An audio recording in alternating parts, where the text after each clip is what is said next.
ke-48. Semua orang mengetahuinya, kecuali aku. POV Seva. Halo, assalamualaikum. Ada apa Pak Agus? Nona Bos, cepat ke rumah sakit. Tuan Bos kecelakaan. Tuan Bos kritis. Jangan main-main kamu. Aku masih tak percaya dengan yang baru saja aku dengar. Karena sekarang marak penipuan dengan modus seperti itu. Nona Bos, ini serius. Saya Agus. Saya benar-benar di rumah sakit milik Dokter Gunawan. Tuan Bos kritis. Ingin sekali aku menyangkal, tapi hatiku berkata lain. Aku segera memutus sambungan telepon. Biratih, tolong jaga anak-anak. Perintahku pada Biratih. Iya Nyonya. Jawab Biratih. Gegas aku mengambil tas di kamar, kemudian keluar lagi menuju garasi. Aku memilih memakai mobil sportku, dengan harapan kecepatannya bisa lebih cepat. Melihat mobilku akan keluar, Pak Satpam buru-buru membuka pintu gerbang untukku. Dengan perasaan kalut, aku memacu kuda besiku dengan kecepatan di atas rata-rata. Yang aku ingin hanya satu. Segera sampai ke rumah sakit. 20 menit perjalanan, akhirnya aku sampai di rumah sakit. Gegas aku menuju ke ruang ICU. Ruang yang tadi sempat disebutkan oleh Pak Agus. Nona Bos, ucap Pak Agus saat bertemu denganku. Di mana suamiku? Itu Nona Bos, jawab Pak Agus. Telunjuk Pak Agus menunjukkan salah satu ruang. Aku mendekatinya dengan perlahan. Aku menutup mulutku begitu melihat suamiku di balik kaca. Di sana, suamiku terbaring lemah, dengan berbagai alat yang menempel di tubuhnya. Kanda, ucapku lirih. Maaf Nona Bos, ini semua salah Agus, kata Pak Agus. Agus kurang berhati-hati saat menjalankan mobil. Terang Pak Agus. Saat ini aku tak ingin mendengar penjelasan apapun. Aku hanya ingin menemui suamiku. Aku mencari akses untuk masuk ke ruangan suamiku berada. Maaf Bu, Anda harus memakai pakaian khusus kalau mau masuk. Jelas perawat yang berjaga di luar ruangan. Perawat kemudian menyerahkan satu set baju beserta penutup kepala untuk aku kenakan. Segera aku mengenakan pakaian yang diserahkan oleh perawat. Dengan perlahan aku berjalan ke arah suamiku. Terlihat banyak sekali alat yang menempel pada tubuh suamiku. Kanda, bangunlah, aku mohon. Aku meraih tangan suamiku. Tak ada respon, matanya masih tetap saja terpejam. Kanda, kuulangi panggilan pada suamiku berharap panggilanku ada jawaban. Tetap saja nihil. Aku menempelkan tangannya pada pipiku, seperti biasa yang dia lakukan. Bangunlah. Kanda, apa Kanda tega membiarkan aku sendirian? Tuhan, jangan ambil dulu suamiku. Aku belum sanggup. Aku tak bisa jika harus hidup tanpanya. Pelan, air mata ini sudah jatuh di pipiku. Kanda, jahat. Aku gak mau lagi kenal sama Kanda kalau Kanda tetap diam. Pekiku. Aku mohon Kanda. Lihat aku Kanda. Lihat. Kanda tega membuatku menangis. Bukankah janjimu tak akan membiarkanku menangis? Janjimu tak akan membiarkan aku bersedih. Aku sedih Kanda, ayo bangun. Aku terus berupaya membangunkan suamiku. Aku cium punggung tangannya layaknya apa yang suamiku lakukan ketika aku merajuk. Seva, terdengar panggilan dari arah belakangku serta usapan lembut di bahuku. Aku mendongakkan wajahku, melihat siapa sosok yang melakukannya. Ibu, ucapku lirih. Aku kemudian meraih pinggang ibu dan memeluknya. Suamiku, Bu, suamiku. Sabar, Fa, Mbak, Pak Bambang orang yang baik. Pasti nanti sembuh, ucap Seno. Bu Seva, bisa kita bicara sebentar? Ucap Dokter Gunawan.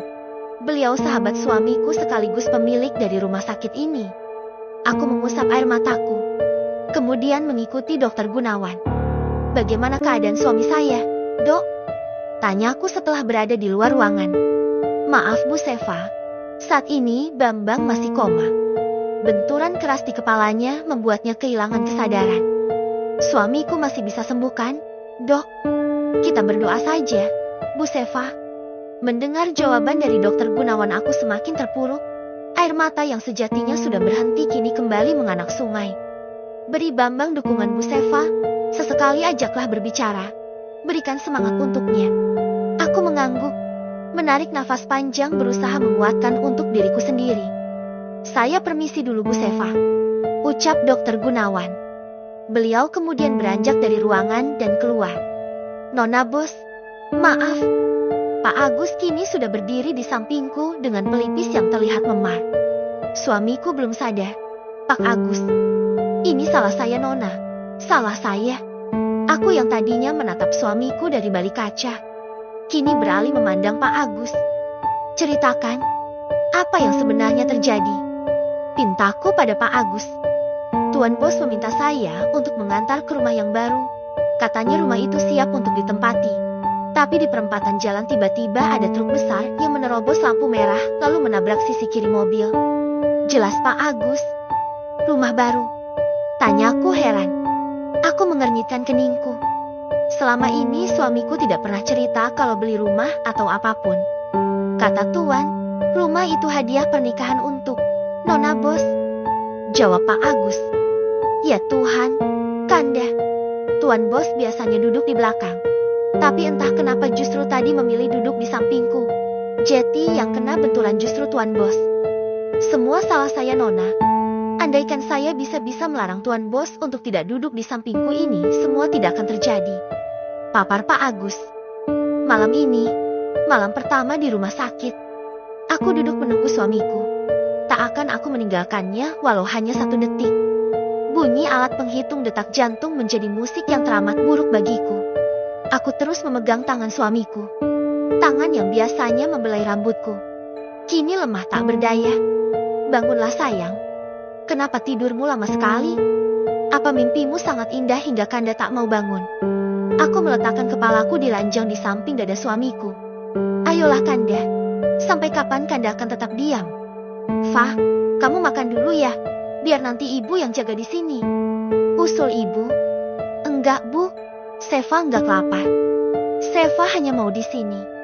Di samping suami Seva.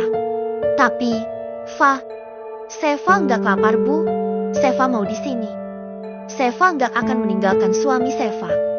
Fah, nanti kalau kamu sakit bagaimana? Dari tadi kamu belum makan. Bahkan minum juga belum loh. Bujuk ibu. Bu, Seva enggak apa-apa. Bagaimana mungkin Seva bisa makan sementara suami Seva seperti ini? Ya sudah, tapi nanti Seva makan ya. Pinta ibu. Jangan sampai kamu sakit. Nanti kalau sakit gimana kamu akan jaga suamimu? Ibu dan Seno ada di luar. Kalau ada apa-apa panggil ibu. Aku tetap bergeming, tak menghiraukan ucapan ibu. Tak ada rasa lapar ataupun haus pada perutku. Yang ada hanya rasa sesak di hati ini. Waktu menunjukkan pukul 1 dini hari. Tapi mata ini sama sekali belum terpejam dan aku juga tak ingin untuk memejamkan mataku. Aku terus memantau keadaan suamiku. Tak ingin jika nanti suamiku bangun, tapi tak ada aku di sampingnya. Hawa dingin semakin menusuk di tulang. Aku membenarkan posisi selimut yang menghangatkan tubuh suamiku. Aku mengontrolnya dengan mengitari ranjang. Jangan sampai ada bagian tubuh suamiku yang merasa kedinginan. Kanda lihat, biasanya Kanda yang memelukku erat. Tapi sekarang Kanda tega, membiarkan aku kedinginan. Aku rindu pelukan Kanda. Aku rindu. Kuusap pipi suamiku. Kupandangi wajahnya.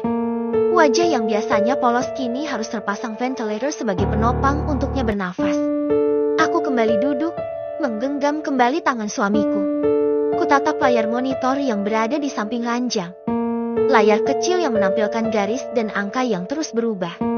Sepinya ruangan membuatku bisa mendengar detak jarum jam yang ada di tembok di atas pintu. Pagi menjelang, suara kumandang azan terdengar dari pengingat yang aku setting di ponsel yang aku simpan di atas nakas di samping ranjang. Kanda, ini sudah subuh. Bangun dong. Ayo sholat berjamaah. Aku masih terus mencoba membangunkan suamiku. Biasanya suamiku rajin bangun menjelang subuh, lalu kita akan sholat berjamaah dengan seluruh penghuni rumah. Dari semua rumah yang ada, tidak ada rumah yang tidak ada musholanya, semuanya ada. Suamiku bahkan mewajibkan semua penghuni rumah untuk berjamaah wajib di waktu subuh. Di saat bersamaan ibu dan Seno masuk, memintaku untuk bergantian sholat subuh, sementara mereka yang akan menjaga suamiku. Aku menuruti perintah ibu. Kulangkahkan kakiku menuju ke musola rumah sakit. Musola masih sepi. Hanya ada beberapa orang baru datang. Aku tunaikan kewajibanku pada Sang Pencipta semesta. Kutengadahkan kedua tanganku meminta kesembuhan suamiku padanya. Kembali aku tumpahkan air mataku di kedua tanganku. Aku adukan semua yang aku rasa padanya. Aku melipat mukena dan sajadah yang telah aku gunakan. Ketika aku hendak keluar, aku melihat Pak Agus tengah duduk di sudut musola dengan posisi tertidur bersandar di tembok. Aku mendekatinya. Terlihat tasbih masih berada di sela jempol dan jari telunjuknya. Pak Agus, panggilku lirih. Mendengar panggilanku, Pak Agus membuka kedua matanya. Nona Bos, jawab Pak Agus. Maaf Nona Bos, Agus ketiduran. Pak Agus membenarkan posisi duduknya. Kini dia duduk dengan lebih tegak. Apa Pak Agus belum pulang? Tanyaku. Aku melihat Pak Agus masih memakai seragam kerja yang kemarin digunakannya. Belum Nona, dari semalam saya di sini. Sebenarnya saya ingin masuk ke ruangan Tuan, tapi saya takut mengganggu. Jadi saya di sini sambil mendoakan Tuan. Apa Tuan sudah sadar? Tanya Pak Agus. Aku menggeleng, karena nyatanya suamiku masih belum juga membuka matanya. Pak Agus, pulanglah. Istirahat. Perintahku pada Pak Agus. Tidak Nona Bos, saya mau di sini saja. Saya mau mendoakan Tuan. Tolak Pak Agus. Pak Agus, pulang dulu sekarang. Ambilkan saya baju ganti. Juga untuk Tuan. Minta tolong pada Bilati untuk menyiapkannya. Baik Nona Bos, saya akan segera pulang dan nanti akan segera kembali ke sini. Tidak usah Pak Agus. Nanti bajunya biar Pak Deparmin yang antar. Sekalian antar anak-anak sekolah. Ya, Pak Deparmin kini menjadi sopir khusus untuk kedua anakku. Dulu Pak Deparmin ditawari untuk kembali bekerja di kantor, tapi Pak De menolak. Katanya mau bersama kedua anakku saja, sebagai pengganti Bapak. Tapi Nona Bos, saya ingin bersama Tuan Bos. Dengarkan aku Pak Agus. Pak Agus butuh istirahat. Kembalilah ke sini nanti siang. Nona Bos, Agus mohon, izinkan Agus untuk tetap di sini. Tuan Bos orang baik. Agus nggak sanggup meninggalkan Tuan Bos dengan keadaan seperti ini. Sahut Pak Agus. Pak Agus terlihat mengusap bulir bening di kedua sudut netranya. Baiklah, terserah Pak Agus. Terima kasih, Nona Bos. Oh iya, Tuan Tristan dan Nonisa sudah saya hubungi. Mungkin hari ini mereka akan sampai. Jelas Pak Agus. Aku mengangguk dan keluar dari musola. Kembali ke ruangan suamiku. Aku bahkan lupa mengabari Mbak Nisa juga Tristan.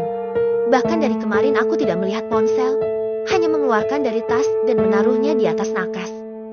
Fah, sarapan dulu ya, ucap ibu saat waktu menunjukkan pukul 8 pagi. Aku menggeleng, menolak perintah ibu. Seva nggak lapar bu, jangan memaksa Seva terus. Protesku. Dari kemarin kamu belum makan Fa, jangan sampai kamu sakit. Kalau kamu sakit siapa yang akan menjaga suamimu? Nanti Seva makan. Jawabku singkat.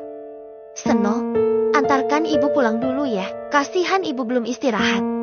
Perintahku pada adikku. Kamu yang belum istirahat Fa, sangkal ibu. Iya, Mbak, muka Mbak pucat. Mbak istirahat dulu ya, biar Seno yang di sini. Usul Seno. Enggak, Seva enggak akan meninggalkan suamiku. Ibu sama Seno pulang dulu nanti ke sini kalau Arser sama Alvina datang. Tapi Mbak, enggak ada tapi-tapian, kamu antar ibu pulang. Sekarang, Seno, kamu pulang saja, biar ibu di sini. Ambilkan baju buat ibu. Titah ibu pada Seno. Ibu nggak akan meninggalkan kamu sendirian, Fa. Ibu akan terus menemanimu. Aku menyetujui saran ibu. Hanya Seno yang pulang ke rumah. Pukul 10 pagi Tristan masuk ke ruangan suamiku. Dia langsung menghampiri kakeknya. Kakek, ucap Tristan lirih. Aku yang sedang duduk dengan memangku kepalaku pada kedua tanganku mendongak melihat Tristan. Fa, terdengar panggilan dari sahabatku Rizka. Riz, jawabku lirih. Aku menghapus air mataku, menghambur memeluk sahabatku. Kanda, Riz, ucapku terisak. Sesungguhnya kepalaku terasa sangat pening dan badan ini juga sangat lemas. Tapi aku terus menahannya sekuat tenaga. Sudah, tenanglah, suamimu pasti akan segera sembuh. Dia belum membuka matanya dari kemarin, Riz. Aku takut, aku pandanganku tiba-tiba gelap. Limbung. Aku tak mampu lagi menjaga kesadaranku. Yang terdengar terakhir kali hanya suara Rizka yang memanggilku. Dinda, ayo bangun. Ah, itu suara orang yang sangat aku rindukan. Apa itu benar? Di mana suamiku? Kenapa gelap? Dinda. Suara suamiku masih saja terdengar di telingaku. Kanda. Gumamku lirih. Aku mencoba membuka mataku. Aroma alkohol begitu menyeruak di hidungku. Ruangan serba putih yang pertama kali aku lihat. Aku menyedarkan pandanganku. Rizka terlihat duduk di sampingku. Fah, panggil Rizka. Suamiku mana, Riz? Tanyaku. Tadi suamiku memanggilku. Fah, yang sabar ya, sahut Rizka. Aku mencoba untuk bangun tapi kepalaku masih terasa pusing. Istirahat dulu, Fah. Jangan dipaksa. Aku mau ke suamiku. Riz, tenanglah. Ada Tristan dan ibu yang menjaga suamimu, ucap Rizka. Enggak, Chris. Aku harus menjaga suamiku. Aku nggak mau di sini. Bu Seva, istirahat dulu ya. Pulihkan keadaan ibu, ucap Dokter Gunawan yang berdiri di samping kananku. Tidak, Dok. Aku mau menemani suamiku. Aku terus berusaha untuk bangun. Dengan dibantu oleh Rizka, akhirnya aku berhasil untuk duduk. Aku sudah kuat, Dok. Lihat kan aku sudah bisa duduk. Baiklah kalau Bu Seva memaksa. Tapi Bu Seva makan dulu, nanti baru boleh ke ruangan suamimu. Aku mengangguk. Daripada nanti aku tidak boleh ke ruangan suamiku. Dengan dibantu Rizka, aku kemudian makan yang telah disediakan sebelumnya. Bunda, panggil Alvina dan Arser saat sampai di rumah sakit. Mereka berdua kemudian memelukku. Papa mana, Ban? Tanya Alvina. Papa lagi tidur, Nak. Itu di dalam. Aku menunjukkan di mana suamiku berada. Tristan yang berada di samping suamiku. Sementara di luar ada aku, ibu dan Rizka juga Pak Agus. Arser pengin ke Papa. Ban, pinta anakku. Nanti ya, Bunda izin dulu sama Pak Dokter. Aku kemudian meminta izin pada dokter yang berjaga. Dokter mengizinkan dengan syarat tidak terlalu lama berada di ruangan. Tak lama kemudian aku membawa kedua anakku untuk masuk. Papa kok tidur terus, Ban? Tanya Arser. Sedangkan Alvina terus memegang tangan papahnya. Makanya ayo bangunkan Papa. Arser mendekat. Dengan dibantu oleh Tristan, Arser berhasil mencium pipi suamiku. Pah, ayo bangun. Kata Papa kemarin mau bikin kejutan buat Bunda, ucap Arser. Iya, kata Papa, kita mau pindah ke rumah yang ada liftnya. Ada kolam renang yang lebih besar. Timpal Alvina. Papa nanti pasti akan bangun, sayang. Sekarang Arser sama Alvina pulang dulu ya. Tadi kata dokter kan gak boleh lama-lama di sini. Bujukku pada kedua anakku. Dengan digendong oleh Tristan, akhirnya kedua anakku mau untuk keluar dari ruangan. Lepas maghrib Mbak Nisa sampai ke rumah sakit. Mbak, sapaku pada Mbak Nisa. Mbak Nisa langsung memeluk ayahnya. Ayah, kenapa jadi seperti ini? Nisa sudah pulang. Ya, ayo bangun. Mbak Nisa berusaha membangunkan ayahnya. Kata ayah, ayah mau bikin kejutan buat istri tercinta ayah. Nisa sudah siapkan semua permintaan ayah. Nisa sudah siapkan cincin pesanan ayah. Nisa sudah siapkan semuanya. Ya, ayo bangun. Lihat ya, lihat Seva. Bukankah ayah janji di hadapan Nisa kalau nggak akan buat Seva menangis? Ayah bohong. Seva nangis. Iya, ayo bangun ya. Hapus air mata Seva. Nisa mohon jangan seperti ini. Ya, Mbak Nisa semakin tergugu. Air mata semakin deras mengalir di pipinya, begitu juga denganku. Tak tahan rasanya aku melihat ini semua. Aku memeluk erat tubuh Mbak Nisa. Bangunlah, sayang. Hanya kata itu yang bisa aku katakan pada suamiku. Entah sudah berapa ribu kali aku mengulanginya. Tiit. Tiba-tiba layar monitor di samping suamiku berbunyi dengan nyaring. Garis di layar berubah menjadi lurus. Tristan, panggil dokter. Aku panik. Aku genggam erat tangan suamiku. Aku mohon Kanda, jangan pergi, bertahanlah. Bu Seva, permisi. Dokter Gunawan kemudian mengambil alih posisiku, memeriksa keadaan suamiku yang tetap terdiam. Aku kembali memeluk Mbak Nisa. Kita sama-sama menangis. Aku gak sanggup, Mbak. Mbak Nisa meraih kepalaku, membawaku ke dalam pelukannya. Dokter, tekanan darah pasien